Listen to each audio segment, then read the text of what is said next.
بسم اللہ الرحمن الرحیم۔ صحیح بخاری حدیث نمبر 3124۔ اس حدیث میں بنی اسرائیل کے ایک نبی کا واقعہ بتایا گیا ہے اور اس کے بعد اللہ تعالیٰ نے مال غنیمت ہم پر حلال کر دیا ہے۔ رسول اللہ صلی اللہ علیہ وسلم نے فرمایا، بنی اسرائیل کے پیغمبروں میں سے ایک نبی یوشع علیہ السلام نے غزوہ کرنے کا ارادہ کیا تو اپنی قوم سے کہا کہ میرے ساتھ کوئی ایسا شخص جس نے ابھی نئی شادی کی ہو اور بیوی کے ساتھ رات بھی نہ گزاری ہو اور وہ رات گزارنا چاہتا ہو، اور وہ شخص جس نے گھر بنایا ہو اور ابھی اس کی چھت نہ رکھی ہو، وہ شخص جس نے حاملہ بکری یا حاملہ اونٹنیاں خریدی ہوں اور اسے ان کے بچے جننے کا انتظار ہو، تو ایسے لوگوں میں سے کوئی بھی ہمارے ساتھ جہاد میں نہ چلے۔ پھر انہوں نے جہاد کیا اور جب اس آبادی اریحہ سے قریب ہوئے تو عصر کا وقت ہو گیا۔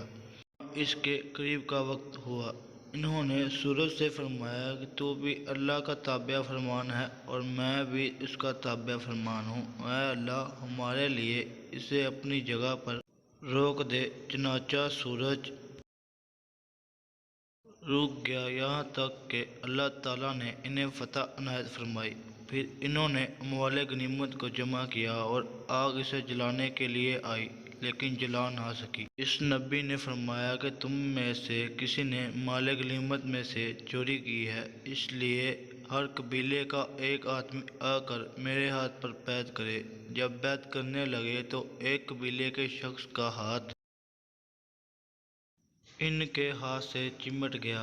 انہوں نے فرمایا کہ چوری تمہارے قبیلے ہی والوں نے کی ہے، اب تمہارے قبیلے کے سب لوگ آئیں اور بیعت کریں۔ چنانچہ اس قبیلے کے 2-3 آدمیوں کا ہاتھ اس طرح ان کے ہاتھ سے چمٹ گیا۔ آپ نے فرمایا کہ چوری تم ہی لوگوں نے کی ہے۔ آخر چوری مان لی گئی اور وہ لوگ گائے کے سر کی طرح سونے کا ایک سر لائے جو غنیمت میں سے چرا لیا گیا تھا اور اسے مال غنیمت میں رکھ دیا۔ تب آگ آئی اور اسے جلا گئی۔ پھر غنیمت اللہ تعالیٰ نے ہمارے لیے جائز قرار دے دی، ہماری کمزوری اور عاجزی کو دیکھا، اس لیے ہمارے واسطے حلال قرار دے دی۔